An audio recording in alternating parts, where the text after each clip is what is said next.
Disclaimer: ang kwentong ito ay hango sa mga lumang paniniwala, alamat, at kwentong bayan na patuloy na umiikot sa iba't ibang bahagi ng Pilipinas. Layunin ng kwentong ito ang magbigay aliw, magbahagi ng kultura, at maghatid ng kilabot sa mga tagapakinig o mambabasa. Anumang pagkakahalin tulad ng mga tauhan, lugar, o pangyayari sa totoong buhay ay hindi sinasadya at pawang nagkataon lamang. Hindi rin layunin ng kwentong ito ang manira ng reputasyon ng sinumang grupo, relihiyon o paniniwala. Ang mga elemento ng aswang, gayuma, at kulam ay bahagi ng kakang-isip at mitolohiyang Pilipino na patuloy na bahagi ng ating mayamang kultura. Umiwas tayo sa mabilisang paghuhusga at laging isaisip ang respeto sa paniniwala ng bawat isa. Noong taong 2018, sa isang liblib na baryo sa gilid ng bundok sa lalawigan ng Antique, ay naninirahan ang isang binatang mangangalakal na si Enzo. Kilala siya sa kanilang lugar bilang masipag, magalang, at maabilidad sa pagbebenta ng anik-anik sa mga palengke sa kabayanan. Sa murang edad na 25, hindi pa siya nagkaka-girlfriend dahil mas pinili niyang unahin ang kanyang pamilya, lalo na't siya ang panganay sa 5 magkakapatid. Ngunit isang araw, may dumating na bagong mukha sa kanilang baryo, isang dalagang ubod ng ganda at pino ang kilos. Ang pangalan niya ay Lika. Ayon sa balita, galing daw siya sa kabilang bayan at lumipat sa lumang bahay na matagal nang walang nakatira. Marami ang nagtaka kung bakit siya mag-isang naninirahan sa isang bahay na matagal nang pinaniniwalaang may laman o multo. Pero si Lika, sa kabila ng kababalaghan sa paligid, ay tila hindi apektado. Kalma siya, palangiti at ubod ng bait. Unang nasilayan ni Enzo si Lika habang ito'y namimili ng gulay sa palengke. Napapitlag siya. Para bang tumigil ang mundo. Sa unang sulyap pa lamang ay para siyang nahipnotismo, hindi niya maalis ang tingin. Si Lika naman ay ngumiti sa kanya at nagtanong ng direksyon patungo sa tindahan ng bigas. Iyon ang simula ng kanilang pagkakakilala. Linggo-linggo, dumadalas ang pagkikita nina Enzo at Lika. Madalas ay siya na mismo ang bumibisita sa bahay ni Lika upang maghatid ng paninda o tumulong sa pagsasaayos ng mga sirang gamit. Hindi niya alintana ang takot ng ibang taga-baryo na lumalayo kay Lika dahil sa pagiging misteryosa nito. Si Enzo, sa halip na matakot, ay mas lalong nahuhulog ang loob sa dalaga. Para bang may di maipaliwanag na hatak ang presensya ni Lika. Bakit parang hindi ka natatakot sa akin? Minsang tanong ni Lika habang sabay silang nagkakape sa beranda ng kanyang bahay. Napangiti lang si Enzo. Wala naman akong nakikitang dapat katakutan. Ikaw nga ang parang anghel na bumabarito sa baryo namin. Napatingin si Lika sa kanya. May kakaibang kislap sa kanyang mga mata, parang malalim, madilim at may itinatago. Pero sa loob ng ilang segundo, napalitan ito ng isang malamig na ngiti. Mula noon, naging opisyal na silang magkasintahan. Tuwang-tuwa si Enzo, pero ang kanyang pamilya ay tila may kaba. Napansin nilang parang nag-iba si Enzo. Madalas siyang wala sa bahay. Lagi siyang wala sa sarili, parang laging lutang, at tuwing hindi niya kasama si Lika ay para siyang may sakit. May mga pagkakataong inuubo siya ng dugo, pero sinasabi niyang simpleng ubo lang iyon. Minsang gabi, kinausap siya ng kanyang ina. Anak, napapansin naming parang hindi ka na si Enzo. Baka naman may ginagawa sa iyo ang babaeng yan. Ngunit tinawanan lang ni Enzo ang hinala ng kanyang ina. Ma, mahal ko si Lika. Bakit parang lahat kayo ayaw sa kanya? Wala namang masamang ginagawa. Dito na nagsimulang manahimik ang pamilya ni Enzo. Kahit hindi sila sang-ayon sa dalaga, ayaw naman nilang mawalan ng komunikasyon sa anak.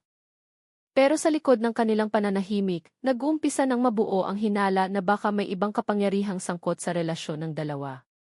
Habang lumilipas ang mga linggo, napansin ng mga kapitbahay na tila may kakaiba kay Lika. Hindi siya nakikita tuwing umaga.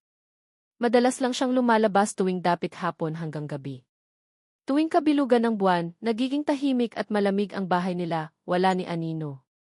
Ngunit kinabukasan, makikita ulit si Lika na parang walang nangyari, sariwa pa rin at masigla. Isang gabi, nakita ng isang matandang manghihilot na si Lika ay tila may kinakausap sa madilim na sulok ng kagubatan sa likod ng kanyang bahay. Walang kasama pero may naririnig na parang boses ng isang lalaki na umaalingaungaw. Nagtaka ang matanda at kinabukasan ay agad na pinuntahan si Lola Doring, isang kilalang albularyo sa bayan. May kakaiba talaga sa babaeng iyon, ani ni Lola Doring habang dinudurog ang dahon ng sambong sa kanyang mortar. Nararamdaman kong may malakas na gayuma ang bumabalot sa batang si Enzo. Sa mga panahong iyon, hindi pa alam ni Enzo na unti-unti siyang nawawala sa sarili. Ang kanyang dating sigla ay napalitan ng laging pagod, sakit ng ulo, at panaginip ng dugo at mga hayop na humahabol sa kanya. Ngunit kahit sa lahat ng ito, ang kanyang puso ay buo pa rin para kay Lika. Mahal ko siya, hindi ako papayag na mawala siya sa buhay ko. Sa likod ng kanyang pagmamahal, unti-unting nadarama ng kanyang pamilya ang takot. Takot na baka hindi na si Enzo ang nagdedesisyon para sa sarili niya, baka isang mas malakas na puwersa na ang kumokontrol sa kanyang puso, isip at kaluluwa. Habang lumalalim ang pagmamahala ni na Enzo at Lika, lalong dumarami ang mga usap-usapan sa baryo. Hindi na lang basta chismis ang umiikot, may mga nakapapansing pagbabago, hindi lamang kay Enzo kundi sa buong paligid. Sa simula, simpleng mga bagay lang ang nawawala, isang tandang, ilang biik, ilang tuta. Akala ng iba igawa lang ito ng mga ligaw na aso o magnanakaw, pero naging sunod-sunod ang pagkawala at palaging tuwing gabi ng Biyernes. Hindi yan normal, bulong ng ilang matatanda sa tindahan. May aswang na naman siguro sa lugar. Matagal ng kwento sa baryo ang tungkol sa mga aswang na dati raw ay namalagi sa gubat sa likod ng lumang bahay, ang mismong bahay na ngayon ay tinutuluyan ni Lika. Noong dekada 80, may isang pamilyang pinaniniwala ang mailahing aswang ang nanirahan doon, ngunit bigla na lang nawala matapos masunog ang kalahating bahagi ng bahay. Walang nahagilap na labi. Wala ring nakaalam kung saan sila nagtungo. Si Lola Doring, isang 78 anyos na albularyo na may reputasyon sa paggagamot at pangontra, ay nagsimulang magmasid. Matagal na niyang nararamdaman ang malamig na presensyang bumabalot sa lugar mula nang dumating si Lika. Gamit ang itim na kandila, pinilit niyang tingnan kung may kakaibang enerhiya sa paligid. Sa tuwing itinatapat niya ang kandila sa direksyon ng bahay ni Lika, mabilis itong naupos kahit hindi mahangin. Nakakaramdam ako ng itom na gahom, bulong niya sa kanyang sarili. Isang uri ng itim na enerhiya na kaugnay ng kulam, gayuma, at nilalang na sumisipsip ng lakas ng tao. Samantala, si Enzo ay tuluyang lumalayo sa kanyang pamilya at mga kaibigan. Maging ang kababata niyang si Rodel, na dati niyang kasosyo sa negosyo, ay tinanggihan niyang kausapin. Ayon kay Rodel, minsan tinanong niya si Enzo kung ayos lang siya, ngunit tumitig lang ito sa kanya ng matagal, walang emosyon, saka ngumiting pilit at umalis. Parang hindi ko na siya kilala, ani Rodel sa kanilang tropa. Yung mata niya para bang wala na yung dating Enzo. Nagpa siya ang tropa na dumulog kay Lola Doring upang humingi ng tulong. Dahil matanda na at sakitin, tinawag ni Lola Doring ang kanyang apo na si Gemma, isang batang albularya sa kabilang barangay na marunong magbasa ng anino at amoy ng espiritu. Isang hapon, sinadya nila ang bahay ni Lika. Sa ilalim ng pagpapanggap na naglalako ng mga halamang gamot, sinubukan nilang pasukin ang bakuran. Ngunit hindi pa man sila nakakapasok, naramdaman na ni Gemma ang bigat ng hangin. Tiyang Doring, pabulong niyang sinabi, may nakakubli rito, hindi to basta tao lang. Ang bahay ay parang kulungan ng isang bagay na binabantayan ang sarili. Pinagmasdan ni Gemma si Lika mula sa bintana. Nakaupo ito sa duyan, nagsusuklay ng buhok gamit ang suklay na tila gawa sa buto ng hayop. Sa kanyang tabi ay isang maliit na kahon na may usok na lumalabas, amoy ito ng sinunog na buhok at tuyong dugo. Ikinagimbal ni Gemma ang amoy, dahil iyon daw ang pangkaraniwang sangkap sa gayuma ng aswang. Pagbalik nila sa kubo ni Lola Doring, nagsagawa sila ng ritual ng pagbasa ng anino. Sa pamamaraang ito, ginagamit ang apoy at anino ng mga larawan upang malaman kung may ginagawang mahika sa isang tao.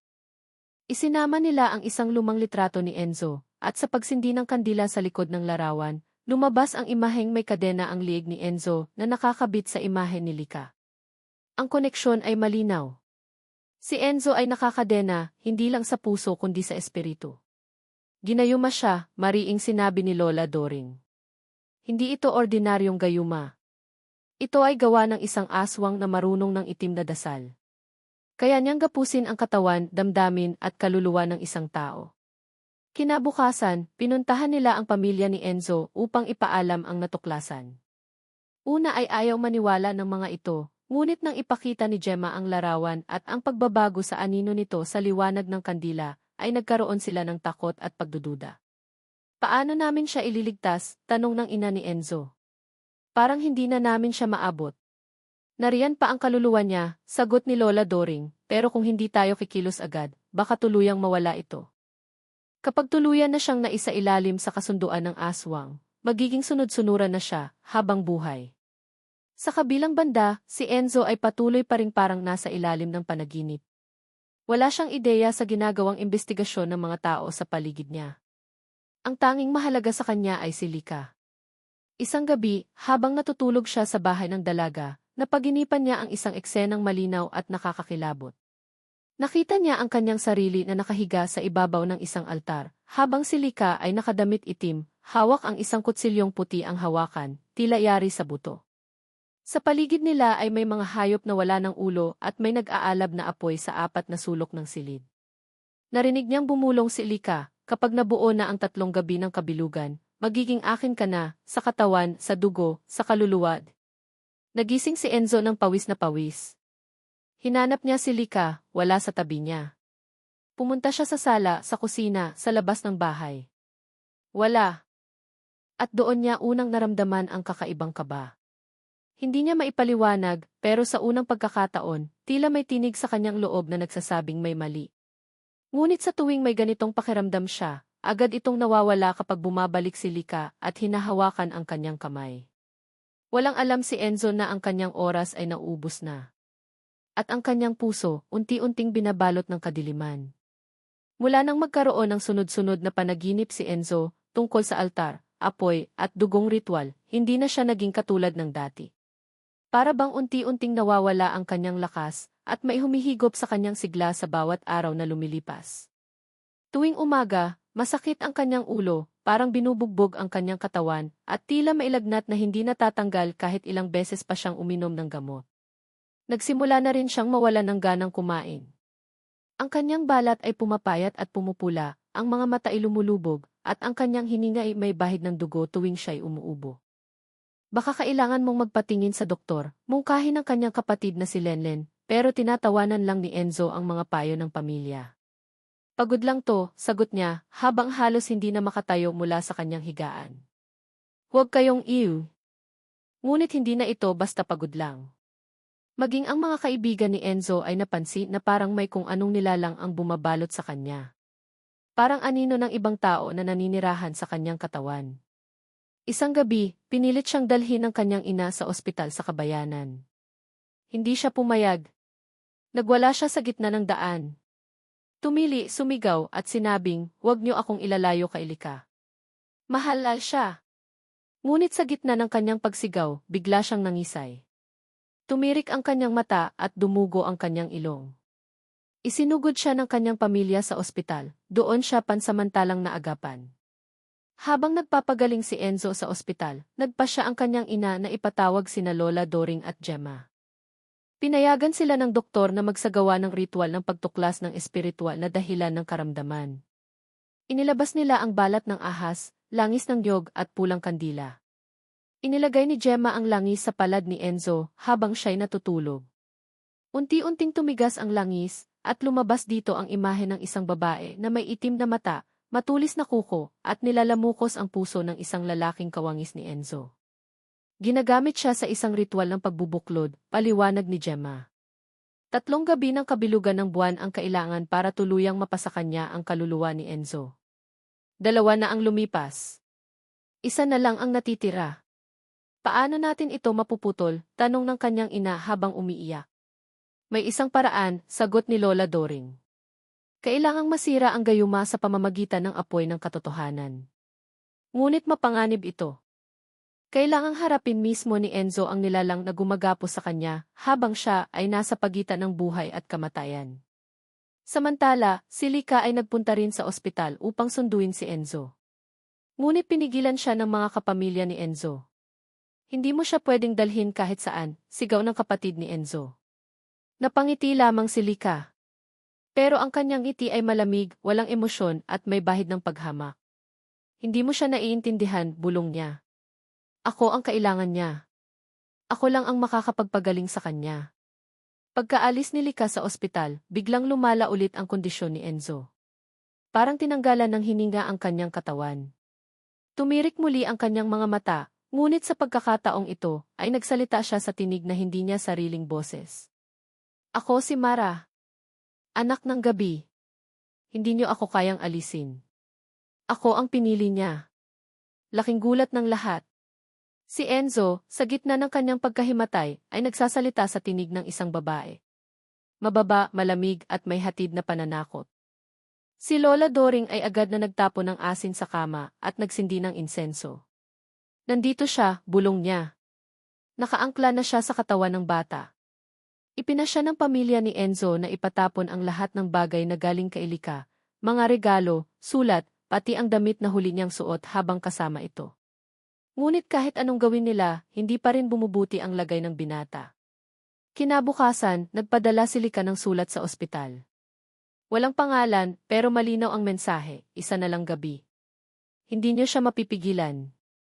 Sa ikatlong gabi ng kabilugan, magiging akin siya, habang buhay.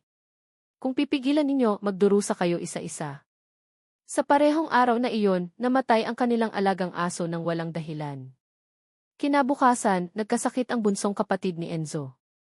At sa gabi, nakita ng isa nilang tiyuhin ang aninong lumilipad sa bubong ng kanilang bahay, isang nilalang na may pakpak, matulis ang kuko, at pulang mata. Bumabalik ang mga kwentong lumang-luma na sa kanilang baryo, tungkol sa isang aswang na ginagamitan ng ritual ng pagkabighani. Ayon sa alamat, ang gayuma ng aswang ay hindi gaya ng karaniwang kulam. Kapag nabuo ang tatlong yugto ng ritual, ang biktima ay hindi lang basta mapapamahal sa manggayuma, kundi magiging isang kasangkapan, tagapagdala ng lahi ng dilim.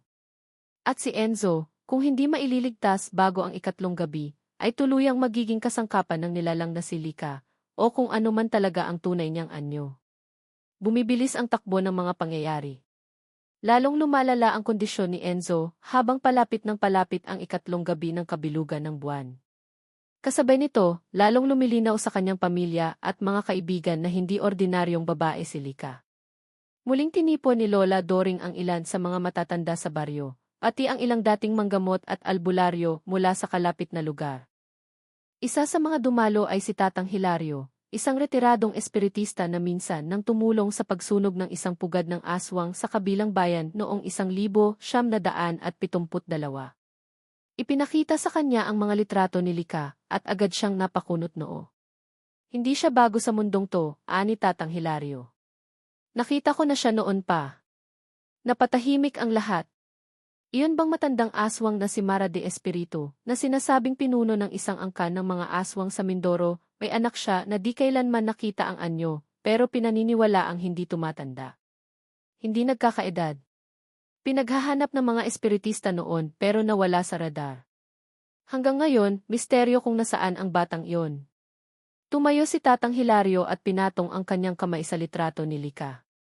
Naramdaman niya ang bigat, hindi ng papel, kundi ng presensyang nakakubli sa loob nito. Hindi lang siya basta aswang, bulong niya. Isa siyang anak ng kasunduan. Ginawa, isinilang, at pinalaki para sa isang layunin, ang magtali ng tao sa mundo ng dilim.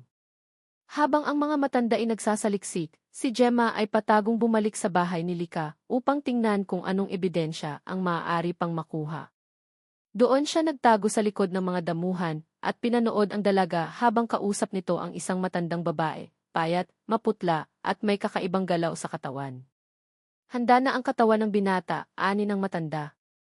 Sa susunod na kabilugan, kung hindi siya maputol, tuluyan na siyang magiging kabilang hanggan. Si Gemma ay napalunok sa takot. Hindi lang ito simpleng gayuma. Isa pala itong ritual ng pagpapasa ng lakas ng aswang sa tao. Sa prosesong ito, ang biktima ay ginagawang tagapagdala ng sumpa.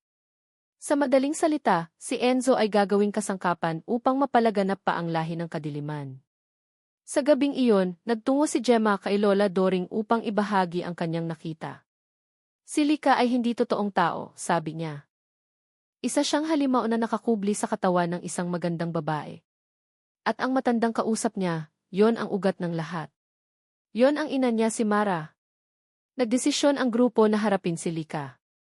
Ngunit hindi sa karaniwang paraan, kundi sa pamamagitan ng ritual ang paghihiwalay ng anyo at anino. Gamit ang panandang ugat ng punong balete na ginawang anting-anting, baging ng bituing gabay, at pulbos ng abo mula sa inang burol, naghanda sila para sa ritual. Ayon sa matatanda, kapag nasulyapan mo ang anino ng isang aswang sa pamamagitan ng liwanag ng kandilang banal, makikita mo ang kanyang tunay na katauhan. Kinabukasan, sa tanghali, pinuntahan nila si Lika sa kanyang bahay. Ipinahayag nilang nais nilang kausapin siya ng maayos. Ngiti ang naging sagot ni Lika, ngunit malamig, tila may panluluko. Nang simulan ang ritual, nag-apoy ang kandila kahit walang sindi. Sa salamin ng maliit na florera, nakita ng lahat ang refleksyong hindi si Lika ang nasa loob, kundi isang itim na nilalang na may mahahabang kuko, mapuputing mata, at balat na tila nasusunog. Napaatras si Lika, at sa isang iglap, lumabas mula sa kanyang katawan ang isang itim na uso, tumayo ito sa gitna ng sala, at unti-unting nabuo ang anyo ng kanyang ina, si Mara. Hindi niyo kami mapipigil, wika nito sa tinig na parang lagitik ng mga butong pinupunit. Ang kasunduan ay matagal nang naisulat. Ang lalaking yon ay para sa amin. Pag-aari na siya ng gabi. Agad na binasag ni Lola Doring ang botelyang mailangis ng sagrado, sabay dasal ng panalangin pangputol ng tali. Nagliyab ang paligid at napaatras si Mara at Lika, napasigaw sa sakit. Ngunit bago sila tuluyang nawala, ibinulalas ni Lika ang isang sumpa, hindi pa ito tapos. Sa ikatlong gabi ng kabilugan, ako mismo ang pupunta sa kanya. At kapag hindi siya sumama, kayo ang babayaran sa halip niya. Mabilis silang naglaho.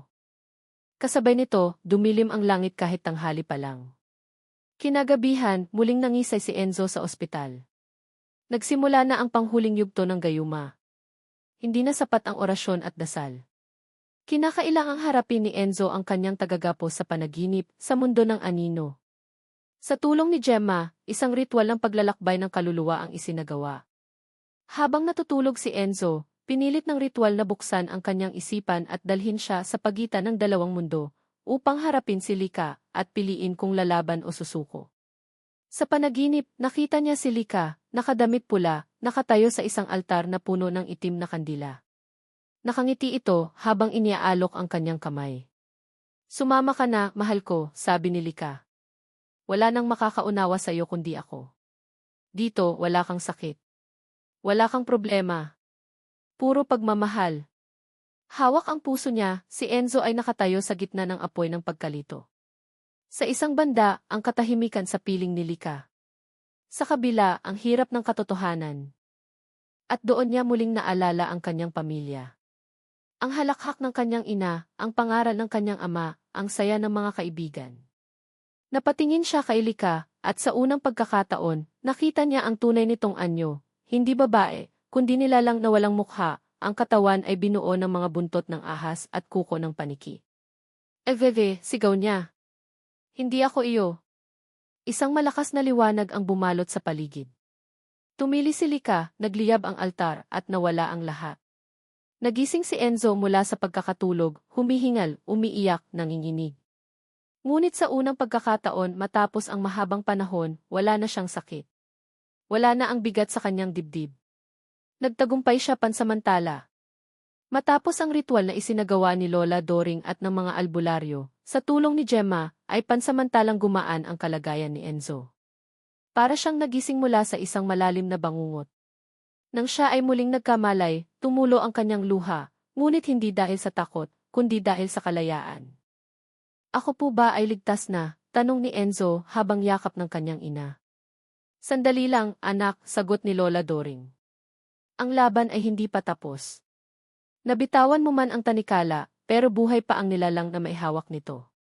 At sa kabilang panig ng bundok, sa isang sagradong yungib kung saan ipinaglihi si Lika, nagaganap ang pagbubuo ng huling hakbang.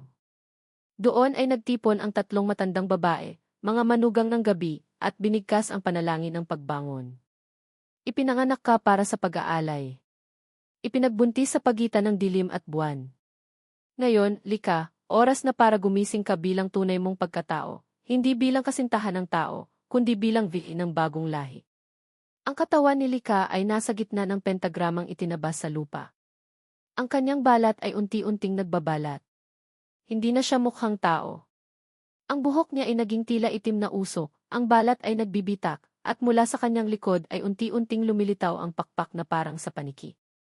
Matagal akong nagtago, bulong ni Lika sa sarili. Matagal akong nagkunwari. Pero tapos na ang pagpapanggap. Sa baryo ni na Enzo samantalang si Enzo ay pilit nang binabalik ang kanyang normal na buhay, tila may mga pangyayaring unti-unting nagpaparamdam na may paparating na mas malaki at mas madilim. Sa loob ng isang linggo, 3 alagang hayop sa baryo ang natagpuang patay, walang sugat ngunit tuyot ang laman loob. Ang ilog na minsang malinaw at malinis ay bigla na lang nangitim at bumaho. May mga batang biglang nawawala sa paningin at nagigising sa gitna ng gabi, umiiyak at sinasabing may babaeng may pulang mata na sumusundo sa kanila. Muli, tinipon ni Lola Doring at Gemma ang mga albularyo, at napag-alamang hindi basta si Lika ang bumalik, kundi isa na siyang ganap na tagapagbukas ng pinto. Isa sa mga pinakamatinding aswang na hindi lang nangunguha ng buhay, kundi nagbubukas ng daan para sa iba pang nilalang ng kadiliman na tumawid sa mundo ng mga tao. Si Enzo ang susi, paliwanag ni Tatang Hilario. Kahit naputol na ang gayuma, ang kanyang katawan ay nabuksan na. Naging daan. At ngayon, kahit wala na si Lika sa loob niya, ginagamit pa rin ang bahid ng kanyang kaluluwa para makalapit ang ibang nilalang. Isang gabi, habang naglalakad pa uwi si Enzo mula sa tindahan, may nakita siyang aninong dumaan sa kanyang likod. Paglingon niya, walang tao. Ngunit sa gilid ng kanyang paningin, sa pagitan ng mga dahon ng kawayan, nandoon si Lika, hindi na ang Lika na minahal niya, kundi isang nilalang na ang matay pulang-pula, at ang ngiti may ngiping matatalim. "Namiss mo ba ako?" Anang boses sa hangin. Napaatras si Enzo. Ngunit hindi siya sinaktan. Sa halip, binulungan siya, "Hindi mo ako tuluyang matatanggihan, Enzo. Nagsimula ka nang maging parte ng amin. Hindi mo pa alam pero binhi ka na rin ng dilim." Mula noon, nagsimula na namang magkaroon ng mga panaginip si Enzo, ngunit hindi gaya ng dati. Sa mga panaginip na ito, siya na mismo ang gumagawa ng karahasan. Pinapakita sa kanya kung paanong pumatay, kung paanong manghigop ng dugo, at kung paanong mag-anyong hayop sa ilalim ng buwan. Napag-alaman nila Lola Doring na ang epekto ng gayuma ay hindi basta nawawala, ito'y nagsisibing pintong hindi basta maisasara. At ngayon, si Enzo ay tila kinakaladkad patungo sa mundo ng mga aswang, hindi bilang biktima, kundi bilang isa sa kanila. Ang paghahanda sa huling ritual hindi maaaring hayaan ni Lola Doring na magpatuloy ito. Ipinatawag niya ang mga pinakamatandang manggagamot mula sa iba't ibang lugar upang magsagawa ng isang bihirang seremonya, ang ritual ng pagsasara ng pintuan ng kadiliman.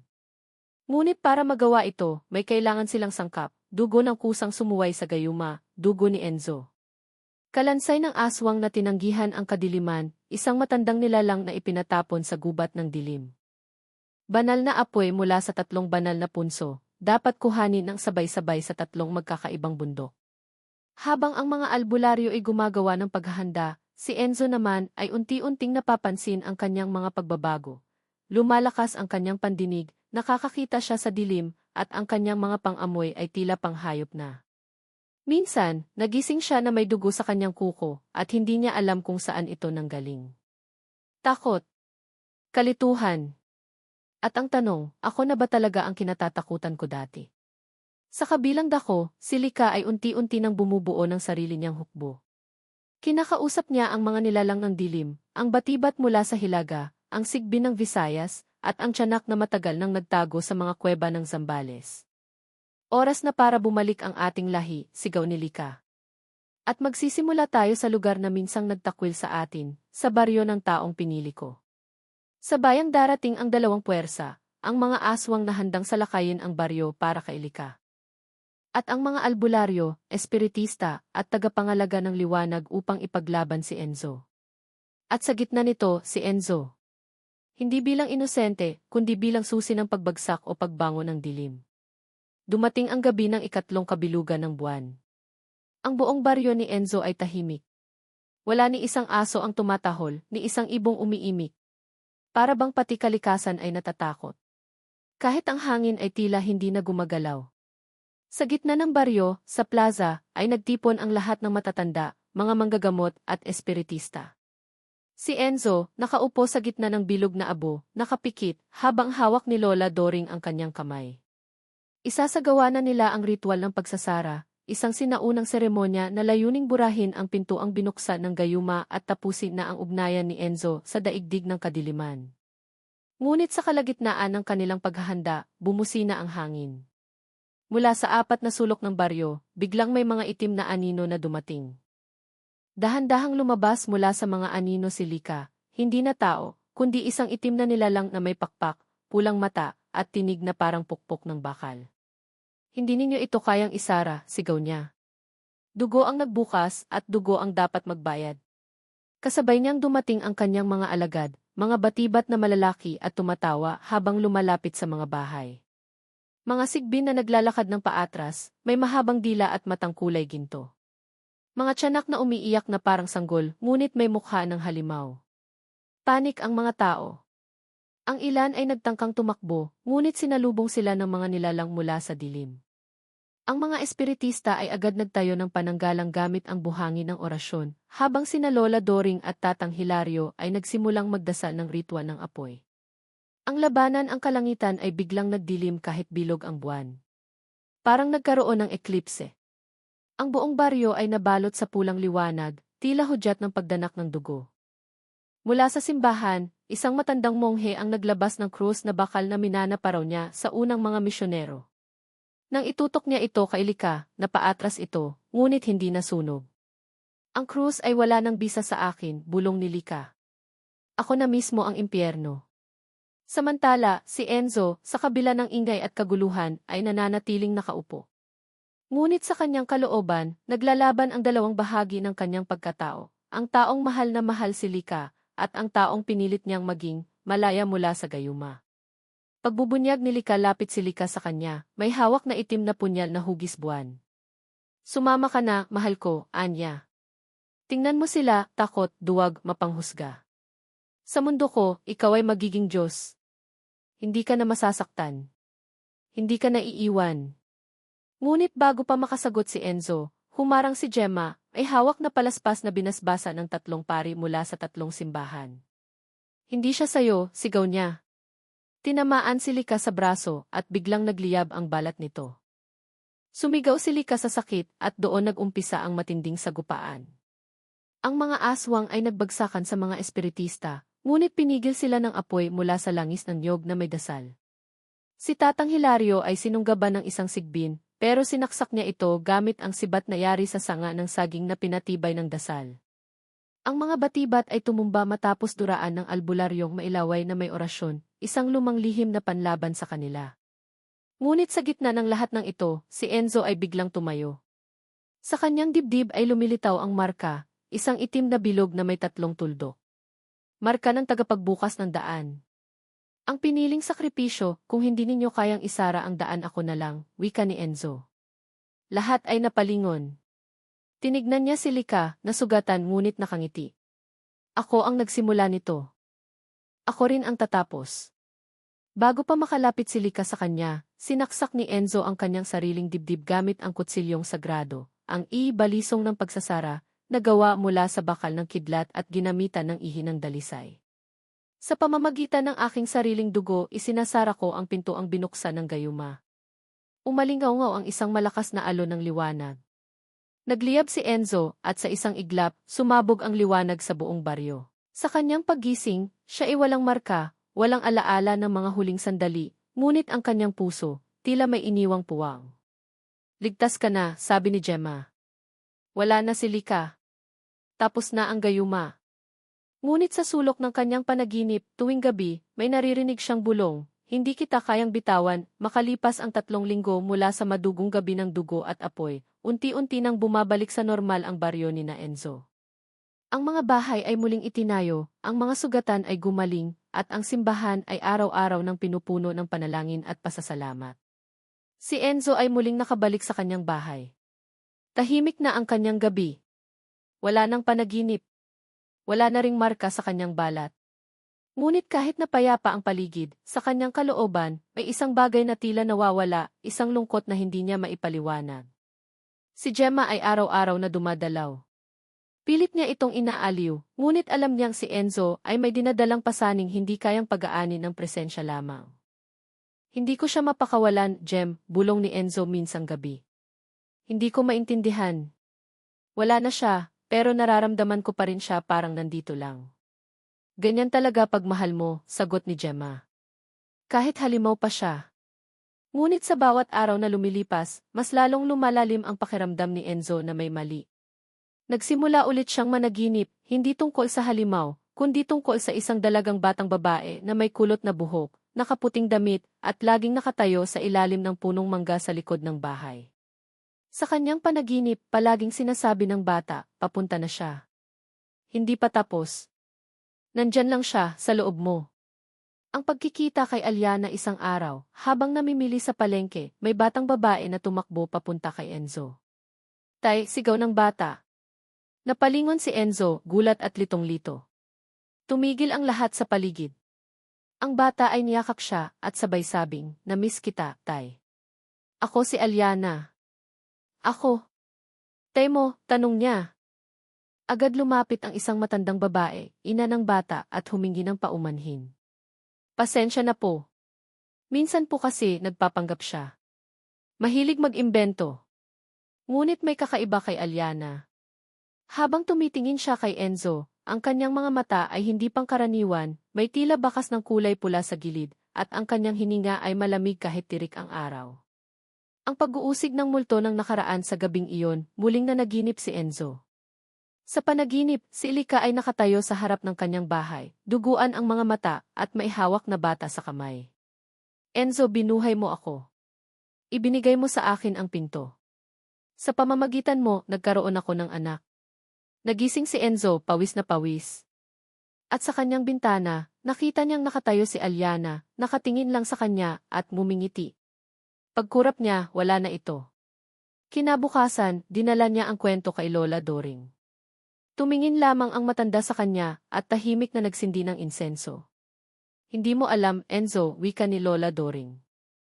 "Sa huling bahagi ng ritual, habang tinatanggal ang koneksyon mo kay Ilika, isang hibla ng iyong kaluluwa ang napunit at naiwan sa pagitan.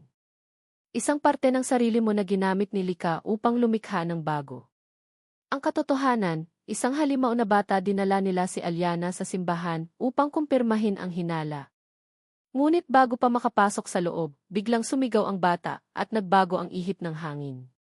Nagtago ito sa likod ng ina, ngunit dumugo ang kanyang ilong at lumitaw ang tunay niyang mata, pulang-pula, at ang dila ay naging mahaba, parang sa aswang. Nandito siya, bulong ng albularyo. Ang dugo ni Enzo at ang kaluluwa ni Lika nagsanib. Ang batang yan, si Aliana, ay hindi lang tao. Isa siyang halimaw digay iniwan ng pag-ibig. Ang pagpili, anak ba o halimaw? Si Enzo ay tuliro. Hindi niya alam kung matatakot siya o maaawa. "Mahal ko si Lika, at kung anak niya ito, anak ko na rin," bulong niya sa sarili. Ngunit paano kung isang araw maging halimaw siya sa harap ng mga inosente? Lumapit sa kanya si Aliana. "Papatayin mo ba ako, Tay?" tanong nito, habang ang kanyang kamay ay maihawak na nilikha niyang laruan mula sa buto ng manok. "Kahit na minahal kita sa panaginip." Tumulo ang luha ni Enzo. Sa gitna ng kaguluhan, panibagong tanong ang bumangon, mas delikado ba ang halimaw na gawa ng gayuma o ang halimaw na gawa ng pagmamahal? Ang pagdesisyon ipinatawag ang konseho ng mga albularyo. Hindi pa nagkakaroon ng kasong tulad nito, isang batang isinilang sa pagitan ng liwanag at dilim, na may kaluluwang pinagsaluhan ng tao at aswang. "May dalawang landas," wika ng matandang espiritista. "Itapon sa bundok at hayaang hanapin ang kanyang lahi. Ilagay sa sagradong kulungan, bantayan habang buhay." Ngunit si Enzo, bagamat puno ng takot at galit, ay tumindig. Walang pipili para sa kanya. "Ako ang ama. Ako ang magpapasya." At sa wakas, pinili ni Enzo na alagaan si Aliana, itago ito sa isang lugar na hindi maaabot ng mga nilalang ng kadiliman, habang binabantayan ang bawat galaw nito, umaasang balang araw. Ang puso ng isang bata ay mas mananaig kaysa dugo ng isang halimaw. Makalipas ang ilang taon, si Aliana ay hindi na bata. Isa na siyang dalagita. Tahimik, mahinhin, matalino, halos walang makapapansin na ang kanyang dugo ay nagmula sa pag-ibig ng isang tao at isang aswang. Pinalaki siya ni Enzo sa isang lihim na lugar sa likod ng bundok, malapit sa ilog at gitna ng mga punong hindi tinatabla ng dilim. Araw-araw siyang sinasanay sa kabutihan, dasal, paggalang sa kalikasan, pag-unawa sa tama't mali. Ang unang pagpatay kinabukasan, isang matanda sa kabilang baryo ang natagpo ang patay sa ilalim ng puno ng mangga. Hubad, walang puso at may bakas ng pagkalmot sa katawan. Ang mga espiritista ay agad na tinawag. Lahat ng palatandaan ay nagsasabing, aswang ito. Ngunit may isa pang nakapansin sa kakaiba, ang paraan ng pagkamatay ay hindi tipikal. Hindi ganap na halimaw ang pumatay. Sa kagubatan, si Alyana ay umiiyak, duguan ang mga kamay. Sa tabi niya ay isang uwak, nakatingin sa kanya, at sa mga mata nito ay nakikita niya ang imahe ni Lika. Nagsisimula ka na, bulong ng uwak.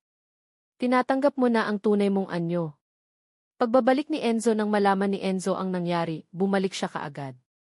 Tinawag niya si Alyana, niyakap at pilit pinakalma. Alyana, sabihin mo sa akin. Anong ginawa mo? Hindi ko sinasadya, pero ang pakiramdam ang amoy ng dugo parang uhaw na hindi ko mapigilan. Napaluha si Enzo. Hindi dahil sa galit, kundi dahil sa takot sa sarili niyang kakayahan bilang ama. Sa kabila ng lahat ng pagsisikap niya, lumilitaw pa rin ang dugong itim. Ang pagtitipon ng mga bantay sa baryo, muling nagtipon ang mga matatandang espiritista.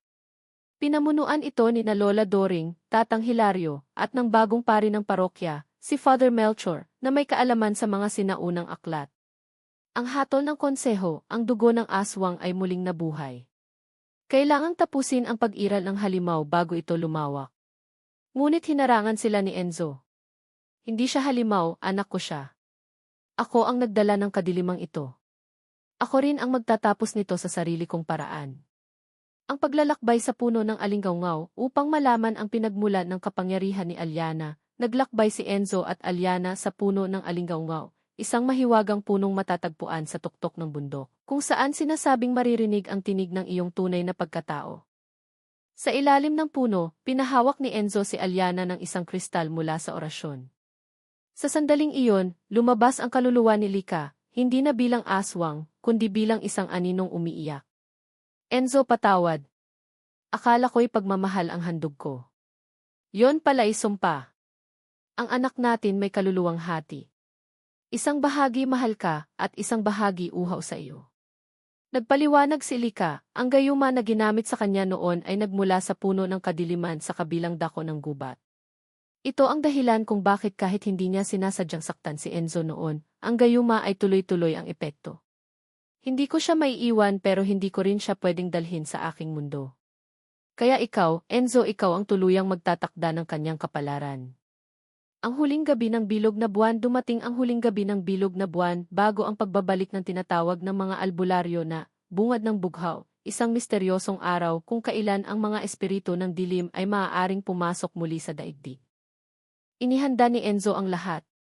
Pinuntahan niya ang lumang simbahan sa bundok, isinama si Alyana, at doon ay gumawa ng sagradong bilog ng apoy gamit ang langis, asin, at alikabok mula sa krus ng mga ninuno.